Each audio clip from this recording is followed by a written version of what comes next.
Welcome to Agri-Pulse Newsmakers, where we aim to take you to the heart of ag policy. I'm your host, Lydia Johnson. This week, Maryland Congresswoman April McClain Delaney comes to the studio to discuss the scheduled closure of the Beltsville Ag Research Center in Maryland and the Farm Bill passing the full House. But first, here are this week's headlines. The Justice Department is investigating major beef processors for potential antitrust violations. At a press conference, Acting Attorney General Todd Blanche said the DOJ has reviewed over 3 million documents, as well as hundreds of ranchers, cattlemen, producers, and processors. Blanche fell short of clarifying how close DOJ was to a lawsuit. The probe started in November after President Donald Trump asked for an investigation to be opened on the big four meat packers: Cargill, JBS, National Beef, and Tyson Foods. According to the Agriculture Department's Economic Research Service, the four companies handle 85% of all steer and heifer purchases. USDA is renaming and relocating the Food and Nutrition Service. Washington, D.C. area employees working for FNS will be moved to 8 locations around the country. The Supplemental Nutrition Assistance Program will be relocated to Indianapolis, Child Nutrition Programs to Dallas, Supplemental Nutrition and Safety Programs to Kansas City, Missouri, and research programs will find a home in Raleigh, North Carolina. The agency will be renamed the Food and Nutrition Administration. Louisiana's crawfish sector is nearing a breaking point. A new American Farm Bureau Federation analysis shows that rising costs, cheap imports, and an unprecedented labor squeeze paired with extreme weather is putting immense pressure on the sector. Crawfish prices have barely moved in a decade, while production costs are up roughly 40% since 2014. Import competition has also intensified after anti-dumping duties lapsed in 2019. The Farm Bill passed out of the House last week without a vote of support from Maryland Congresswoman April McClain Delaney. We asked her why she didn't support the bill. Passing the Farm Bill was a really important thing for me. I'm the only Marylander, we have tons of agriculture in Maryland, on the House Ag Bill, on the House Ag Committee. But you know what, this Farm Bill failed to meet the moment. And we are in a farming crisis, and just lifting up a little bit. Because of trade disruptions and supply chains, $25 billion have been lost by our farmers. And there's a 46% increase in farm bankruptcies this year over last due to tariffs, workforce immigration issues, and USDA cuts. So this Farm Bill was really important to meet the moment in terms of being able to have a safety net for them, to make sure they have access to capital, but also, they split apart SNAP and the big bill from the Farm Bill, and really cut across the bipartisanship of that. And so we felt in our office that it was really important that we kept on pushing for SNAP, because 1 in 9 families in my district, half of them children, depend on it. Many of our farmers sell into SNAP, but also because of the cuts to conservation, the cuts to technical assistance, and the relocations that are happening. There's going to be less for our farmers in terms of technical assistance services, other support services at USDA. And because of SNAP, there's going to be a lot of cost sharing, that are almost $1 billion that are being shared by our state now for Maryland. So in good conscience, I could not vote for it. Yeah, and we'll dive into some of those USDA relocations and the staff reductions there further in our interview. But, one of the other issues we kind of tracked through the Farm Bill debate, and especially those amendments on the House floor, were those pesticide provisions. Mm-hmm. Democrats were very fiercely opposed. Jim McGovern, who also serves in the committee with you, very fiercely opposed to that, as well as, but there's also a lot of MAHA-aligned Republicans that push back on that. Right. Do you think that kind of a coalition that formed against those pesticide provisions could maybe stop policy progress on any of those, types of policies into the future? Great question. Yes, I think that there is a coalition that is really pushing back against some of the pesticides, which is why we need BARC, and research to really look at how pesticides are impacting health, but also how they help our farmers grow. Listen, we need some pesticides. We need to figure out about how all of those crops can grow most efficiently and effectively, but also how we protect health. And I'll just tell you one quick story. My dad was a potato farmer in Idaho. He used to come in with his whole body covered with yellow spray in the 70s. And my mom used to say, "Tom, that can't be good for you." "Oh, Laurel, it'd be okay. They wouldn't sell it otherwise." My dad died a horrible death of an autoimmune disease, bleeding in bed with his skin peeling off. Horrible, horrible. And also skin cancer as well. But, some of the things that they didn't have the warning labels on in the 70s really did have incredibly horrible adverse effects later in life. So my dad, in his early 80s, died a horrible death. And we know it was tied to some of the things that he was spraying on himself, and there was not a warning. So as a personal footnote for me, just warnings on pesticides is not a bad thing to have. And I think there's a pushback because obviously there's a lot of money involved, but we can both balance innovation and pest control and also the health of our farmers and those who eat the food. I'm so sorry to hear about your father. It's really awful. It was really an awful death. So, that's a personal story for me. Yeah. And as we turn to, so I guess the next steps for the Farm Bill, it moves to the Senate, and if it does pass there, the next step is move to a conference committee where they'll reconcile the differences between the bill. But you mentioned those nutrition cuts, but as you look to your Senate colleagues that are going to be working on the bill, and if it does reach that conference committee, are you hoping to continue to rescind those nutrition cuts that we saw in budget reconciliation, or what else do you hope gets changed or shifted in the bill as we move through this process? Listen, there's a couple things that I really think are important. I think, yes, some of the conservation, there's almost $1 billion in cuts to equip, and some of those programs, which I think are really, really important.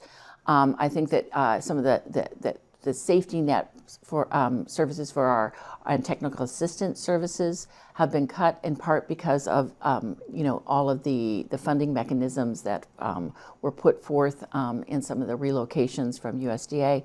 But I do think that the SNAP program is probably key because so many people, because there's been this tsunami of cuts, so many people are depending on that supplemental food nutrition, and many of these people do work. They just work at big box jobs or retail, and they're not making ends meet.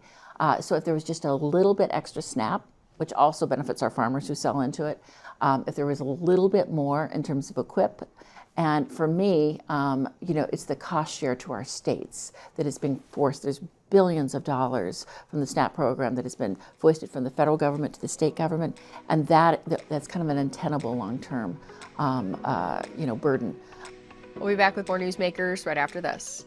As a cooperative, our customers are our owners. They share our profits and help guide our business.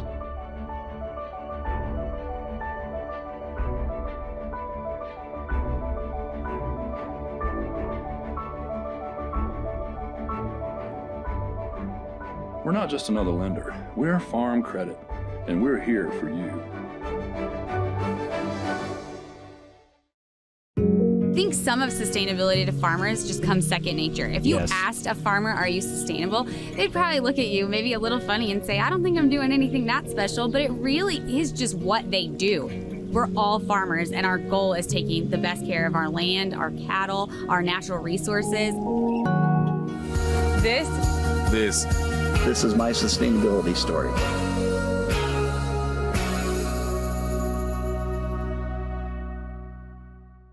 Welcome back.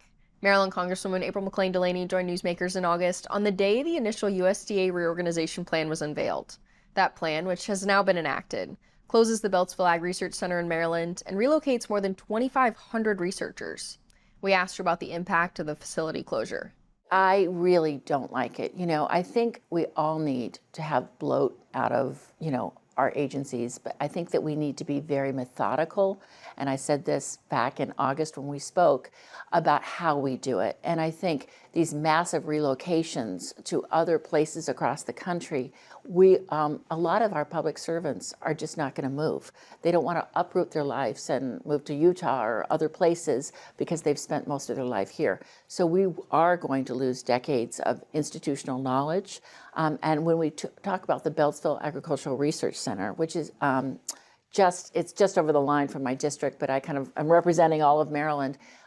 This is 100 years old. I mean, it is incredible research on pesticides, the screwworm, which is like attacking our livestock across this country, on nutrition and on conservation. And when we, lose that, it's not easy just to rebuild and repopulate. And my big thing has been about the National Bee Lab. I went out with Congressman Ivey and our senators and kind of went through bark with them, and I said, this is really important. It needs some money, to renovate it, but please don't close it down because of how much great research is done here. And I said, this bee lab, and they said, well, we're going to take those bees and we're going to send them to Utah. And I said, my mom's from Utah. It's called the Beehive State. But if you take those bees, which have been pollinating the same fauna and flora for decades, you have to have a research constant. You will lose all the research, and you can't move the trees. And I remember the young Doge staff are kind of going, oh, I'll have to tell them that. And I said, oh? I said, we really need to think carefully about how research is preserved, and some of these things just can't be uprooted and transferred. One of the big points that USDA has raised in this decision to close was, the facilities being that old, needing a lot of repairs, as you mentioned, but you've toured the facility as well as Deputy Ag Secretary Stephen Baden, who's it definitely needs repair. I mean, across Washington, all of our, from the CIA to the FBI, talk about any of our agencies, even the Department of Commerce, they all need, of course, upkeep because many of these are older buildings. But that doesn't mean that we don't make the investments we need to. And it doesn't mean that you can't take a part of it and export it. But it's I think this very quick relocation without really carefully thinking about the impact on the agricultural sector as a whole and on farmers specifically in terms of what they need. Also, when you do these relocations or, and you have these cuts, already our farmers don't feel like they don't have enough technical assistance or support services where they are. And many of the people who are left behind at USDA are doing the work of 2 or 3 employees that are being done now. And so that's only going to slow things a little bit more. Yeah, and we've heard concern about just field offices even being staffed for those farmer-focused programs. Have you heard that in Maryland? Yes, do you have course. Concern about burn drains still? It's happening. It's not, going to happen. It's happening. And, it really comes down to, do you believe in public servants who support the public interest and are there to become effective? Because if you just drain it and if you dismantle quickly, then people lose trust in that agency in the first place, which perhaps maybe for some is the point. But for me, and I think for many, USDA is a really important force of good. And I do believe the Secretary believes that as well. We'll be back with more Newsmakers, but first, Andrew Hunnicky takes a look at data centers across the U.S. in this week's Map It Out. Demand for data centers is expanding as AI and other digital services continue to grow across the country. This map shows all of the 4,925 data centers that have already been built or that are being built in the U.S. according to the American Farm Bureau Federation. Virginia leads the way with 736, followed by Texas with 580. California, Georgia, Ohio, and Illinois all have more than 200. Many of these facilities are located or being built in rural areas, which means farmers have already lost or may lose valuable farmland. However, modern agriculture relies heavily on those data centers to provide the infrastructure needed to operate. For Agri-Pulse, I'm Andrew Hunnicky. I've worked at Coca-Cola for 21 years. We're delivering Dr. Pepper from our brand new facility in Dallas, Texas. We're really proud to still make Pepsi products in America. You don't need a college degree to work here, but I put 4 kids through college by working here. This is a great place to work with great people and great American brands. Grocery stores, convenience stores, restaurants, they all depend on us. We deliver great paying jobs. We deliver beverages people love. We deliver for our community. For 35 years, soybean farmers have invested together to build demand for U.S. soy at home and around the world. Through the Soy Checkoff, farmers turn every dollar into stronger markets for U.S. soybeans, driving innovation and partnerships across feed, food, fuel, sustainable production, and beyond, led by farmers and built to last. U.S. Soy, 35 years of delivering value back to the farm and investing in the future of agriculture. Welcome back. We're joined by Anthony Reed with FGS Global and Mike Stranz with the National Farmers Union on our panel this week. To begin, Anthony, your Round E15 was punted again when it was separated from the full Farm Bill vote last week. What's the path forward for the provision now? So last week, obviously, I joked that we had the expansion of or voting on funding the government, foreign intelligence authorities, and the thing that overarched everything was E15, right? So it was the reason why they held up some of the rule votes and and some of the other provisions last week as they were trying to negotiate how the E15 package would get voted on and considered last week. And so they ultimately, after a lot of back and forth and holding votes open for about 5 hours, came to an agreement between the oil state representatives and the agriculture and ethanol side of the equation to move forward with a vote for next week. So they tentatively have scheduled a vote for May 13th on the same package. It was the Fischbach amendment to the Farm Bill last week, but now they're going to consider maybe decoupling it as an amendment to the Farm Bill and considering it as a standalone bill at the end of the day. Yeah, and I think this issue, especially within the last year or so, has been a lot to follow. The E15 Rural Domestic Energy Council has, been working since January to push for those higher ethanol blend fuels. And, as you mentioned, this fight has been going on well over a decade before that. But what needs to shift to really get this across the finish line? I mean, do you think that the conflict in Iran, or, what needs to shift from a policy perspective? Because it's been so close to the finish line so many times. Yeah, and and listen, this is about as close as we've ever gotten. And where in previous time, it was trying to get what really is just a technical correction to allow E15 to be sold year round. It's a lower volatility fuel than E10, which most people fill up every day. So there's no real policy reason not to allow it. But the reality of the politics has been that there's a deal needed to be struck with some of the folks who represent some of the oil interests to try and get this unlocked and move forward. And the deal that they have on the table that will likely get voted on, I mean, you have API, you have growth and RFA, you have the commodity groups, including Farmers Union, Farm Bureau, you have gasoline and diesel retailers. So, I mean, you have just a huge swath of the supply chains in the fuel space all on board with this. And as you said, this is the gas price vote of 2026 in my mind. You can get E15 for 30 cents to $1 cheaper than gas. It's 20-year lows relative to gasoline ethanol is today. So there's every reason to do it. And they have all of the stakeholders basically at the table except for a handful. But because there's such a small margin of error in the House with the votes the way they are, that's really made it a challenge. Yeah, and Mike, we'll bring you the conversation, maybe a sigh of relief that the Farm Bill is finally through the full House, but that really turns all eyes to the Senate and what happens with the bill there. Where do you expect quite a few of those Farm Bill fights, I'll say, that we saw in the House, but where do you expect those fights to tee up in the Senate? What will you be watching? It was a good step forward to see that progress in the House, and it's been quite a few years, 8 years, since we've seen this much Farm Bill progress. That said, there's some important things that need to be addressed in the Senate discussion and debate around the Farm Bill. Some of the things that were either left on the cutting room floor or didn't make it through rules for House amendments. So we need to make sure that the magnitude of the moment we're in right now is being matched by the farm policy changes and adjustments in this Farm Bill. Next week, the Senate's going to have a hearing, Senate Ag Committee is going to have a hearing on fertilizer costs. We need to see that sort of issue addressed in the Farm Bill. The same goes for other skyrocketing input costs on the fuel side, and that gets back to E15 and all that too. We need to make sure that we're addressing the trade realities we're in right now and some of the uncertainties about imports, for that matter, and how mandatory country of origin labeling for beef could go a long ways to assuring consumers and giving producers a fair shake in the marketplace.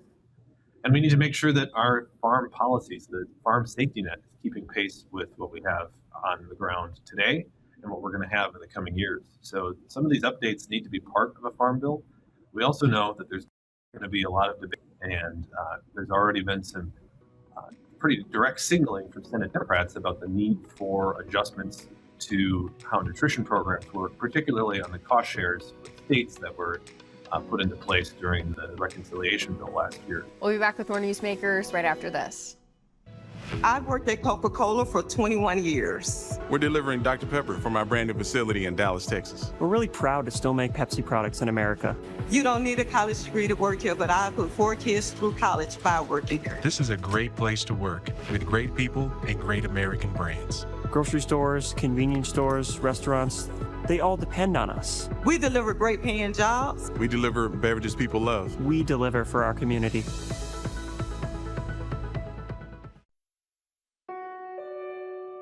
America never stops. Thanks to the financial support of Farm Credit, neither do the farmers and ranchers who call her home. Since the beginning, we've been helping rural America show the world what hard work can achieve. But the job is far from over. And as rural America grows further, we'll be there. Welcome back. Pesticide language was stripped from the House version of the Farm Bill. I asked Mike Stranz with the National Farmers Union how he sees that issue faring in the Senate and into the future. I think there's a fair amount of building concern about how monopolies in the marketplace are treated. And if they're given a free pass on some of the liability concerns out there, I think that is a topic that goes to segments of Republicans, segment of Democrats, and of independents certainly as well. So it was an interesting fight to see play out on that Luna amendment on the House side, and I expect it's probably not going away, but I think that it did clear a path for this bill to move forward through the House.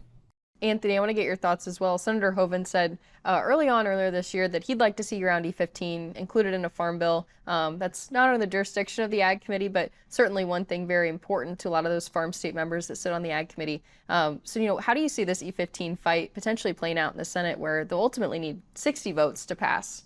Yeah, so I think the first step is trying to get it a positive vote out of the House to send a strong signal that the House is in favor of this deal and having it move forward. And so, we'll have to see what happens next week with the rule for consideration, whether it's formally attached to the House Farm Bill, whether it will be attached to that. Some of the other, you mentioned Senator Hoeven and others have raised the idea of if they do an ag disaster package of some kind, would E15 be a good candidate for that? So I think it really just depends on what legislative vehicles are moving and the opportunity to do it. Yeah, and Mike, as we wrap up here, Ag Secretary Brooke Rollins joined Acting Attorney General Todd Blanche this week for an event focused on the DOJ investigation of meat packers. This isn't the first administration to really investigate monopolies, especially in meat packing, but what do you see that's different about this investigation, and what will you be watching? Sure, we're glad to see further investigation here and to continue on the efforts that the first Trump administration did, the Biden administration, certainly where we are now. Parts about that discussion earlier this week with the Secretary and the Attorney General, Acting Attorney General, was around the AgriStats case, and we know that plays a central role in figuring out and getting to the bottom of some of the concerns that are out there about the beef and other protein markets. And the announcement or discussion about how there would be a settlement coming in the future weeks, that's pretty newsworthy. I mean, we need to make sure this is a strong settlement and not one that undercuts future investigations. We'll be back with more Newsmakers, but first, Andrew Huneke looks at Supplemental Disaster Relief Program payments in this week's Ag by the Numbers.